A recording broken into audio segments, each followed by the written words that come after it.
Hey, good morning, class. Welcome to Wednesday's Life of Christ. Our lecture focus this morning is going to be on Jesus's betrayal and arrest. Your assigned reading, at least for the biblical text, was from Matthew 26. So we're gonna cover just a couple of real brief highlights with respect to what this whole thing looked like. I want to begin, as I've been trying to do, by just continuing to keep you mindful and aware of the sort of the chronology of Holy Week.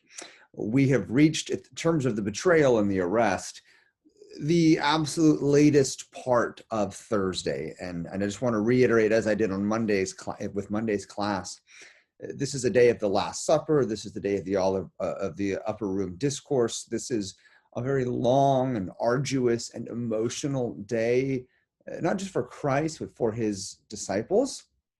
And the whole thing culminates with Jesus's betrayal and arrest. So the way that we're going to try to, capture what's taking place here is by just very briefly taking note of the scene, the soldiers assign the scheme, and the significance. And this will, I think, help us to get sort of our bearings as we sort of set out to see and try to understand what's in front of us. When it comes to the scene, as I just mentioned, keep in mind that this whole thing transpires very late on Thursday evening. And it is possible that this is even a Friday morning scenario. I won't get into a big, long ordeal with you, but we keep time different than the ancient Jews kept time. And so whether this is, 11 p.m. or 1 a.m., 11 p.m. on what we would call Thursday or 1 a.m. on Friday, the point is that this is very late into the evening or into the morning. And the scene before us then is one of utter and complete darkness. Now, this will make sense in a couple of moments when we get to the sign that Judas gives, to the soldiers of who Jesus is. But this is very late. It's dark. They don't have their iPhones out. They don't have flashlights. At best, they might have some lanterns or torches of that sort. But keep in mind, they're also in a garden. And the Garden of Gethsemane actually means olive press.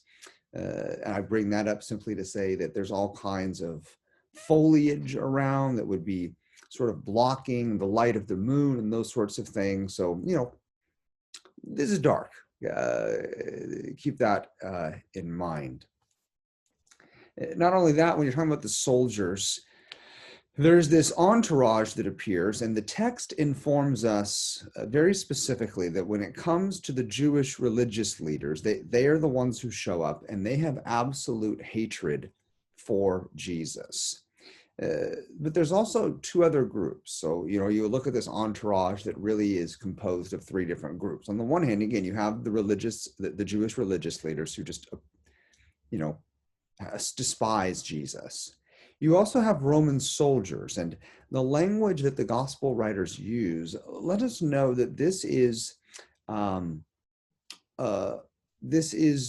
infantry of the Roman soldiers, and it is anywhere between 200 and 600 men. I'm going to keep that in mind. We're talking about Jesus plus 11 of his disciples in an olive grove, unarmed, singing hymns and talking and praying.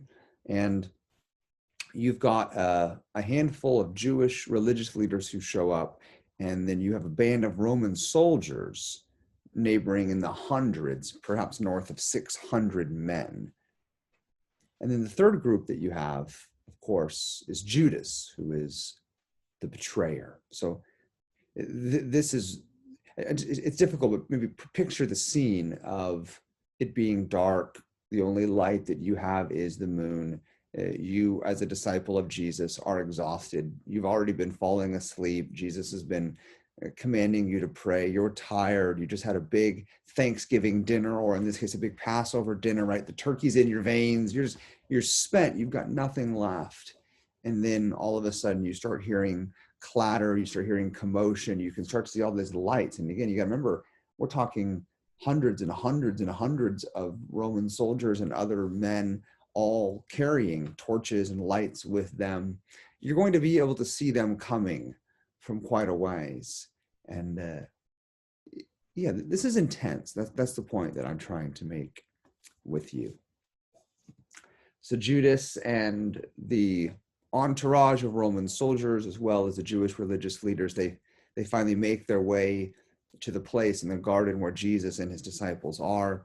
And you will remember that the sign that Judas embraces Jesus with is, of course, a kiss. Now, I just want to make two comments regarding that kiss very quickly in passing. Both of them should be unnecessary, but given our culture, let me just go ahead really briefly and say, firstly, this kiss was a normal way for a student to greet their rabbi. It would be equivalent today, I suppose, of perhaps a handshake in a setting like ours. I say that because every once in a while, you will hear those who would seek to promote some kind of overly sexualized agenda or a homosexual agenda with respect to what's taking place here. There's just no historical grounds for that. Again, this was equivalent to Judas walking up and shaking Jesus's hand and letting everybody, and that is the Roman soldiers, letting the Roman soldiers know this is the guy. That brings me to a second real quick comment. This also reminds us that Jesus was like a normal dude. And by that, I mean, the Roman soldiers, when they all kind of get there and they see the 12 men, Jesus plus his 11 disciples, nobody in the crowd goes, oh, there he is, right? It's the guy over there with the halo around his head, as he's often pictured in medieval Roman Catholic literature, artistry. Nor did all the Roman soldiers go, oh yeah, that must be the guy over there. He's sort of levitating like 4 inches off the ground. He's floating in space. Oh, it's that guy. He's the one that's like glowing or something. Not the case. Not the case. The kiss reminds us that Jesus was altogether human, that he was not just the God man, but the man, right? I think as Christians today, most evangelicals emphasize the deity of Christ, and rightfully so, but sometimes we do so at the expense of the humanity of Christ. The doctrine of the hypostatic union teaches us that in the one person of Christ, he possessed 2 distinct natures, divine and human. And the human nature is a real bona fide human nature. So it's a long way of saying that the kiss wasn't homophobic or erotic. The kiss was a normal way of a student greeting his rabbi. And this kiss, again, emphasizes the utter humanity of Jesus. That brings us to the scheme. And by that, I just simply say, why did Judas do this?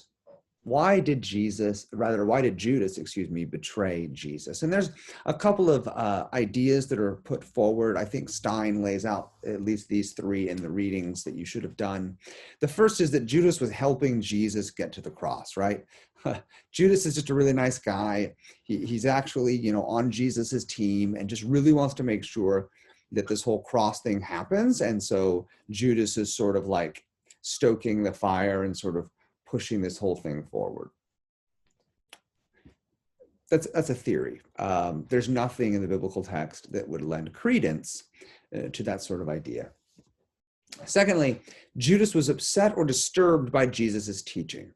This seems to be much more plausible.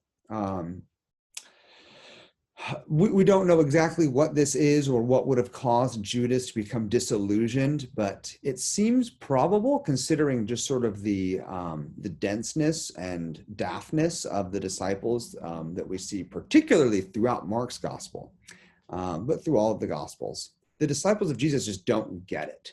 And so I can imagine a scenario in which Judas, along with the other disciples, we're told, essentially left all that they had. We're talking about Peter, James, and John. You're talking about a fishing industry. You're talking about family. We're talking about Matthew, the tax collector. He's left a lucrative career. What we see is the disciples sort of giving up everything to follow Jesus. And the problem with that is if what they understood by that was, I'm giving up all of this now so that in a couple of months, I get to, like, be, just as King David kind of ruled through Jerusalem and had sort of right-hand men and, military advisors. In other words, if the disciples' view of the kingdom of God was one that was strictly earthly, physical, sort of Herodian or Roman or, kind of political warrior type kingdom, then it's possible I could see Judas sort of seeing the writing on the wall and going, man, I give up everything for this. This is going nowhere fast. And him sort of just being, disillusioned by the whole thing. Another theory, and it's altogether possible that Judas did what Judas did because of 2 and 3 here. It seems that there's indications in the text, particularly in John's gospel, that Judas was greedy and wanted to cash in. We understand there's a little sort of editorial comment in John's gospel that Judas was the one who handled the money, and the reason that he was upset that an alabaster flask of nard was wasted for the anointing of Jesus's body is because he was hoping that would have been donated to the ministry, and then he could, of course, grease his palms. So what we do know about Judas is that he was greedy. And so, money talks. And so maybe a combination of Jesus's teaching disillusioning Judas, and Judas recognizing, okay, the fruit's ripe for the picking here. I'm sick of Jesus anyway, and if the religious leaders are going to give me a couple of bucks, why not? The whole thing is sort of akin to Joseph's brothers back in Genesis, in the very first book of the Bible. They were ready to execute him, but when a caravan came by heading down to Egypt, they realized, hey, what's better than executing our brother except making a couple of bucks off of him? That definitely could be sort of the motive of Judas. It brings us to our last comment very quickly. What's the significance of all of this? And I'll just make 2 comments. First is victimless, and second is necessity.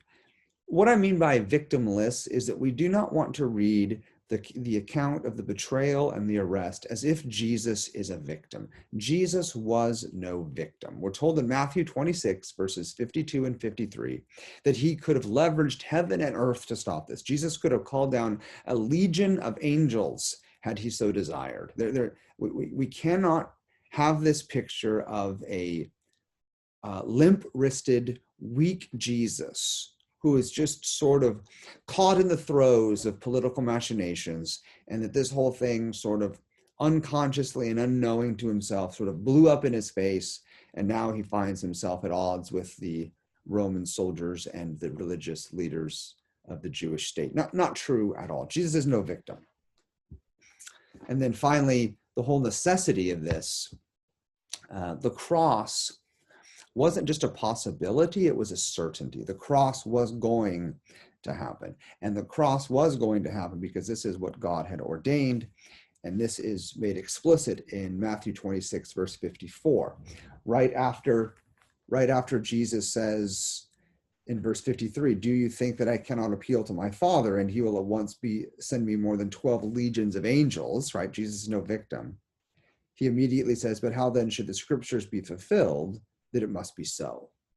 In other words, Jesus interprets this whole event, again, not as plan B, not as sort of a coincidence, not as something that haphazardly has taken place, but even his betrayal, even his arrest, this is in accord with the ordination of God. So the cross is a necessity. I trust you guys will enjoy your Wednesday as you study, as you pray, as you think, as you reflect, as you write, as you seek to think God's thoughts after him. May God's Spirit bless you richly.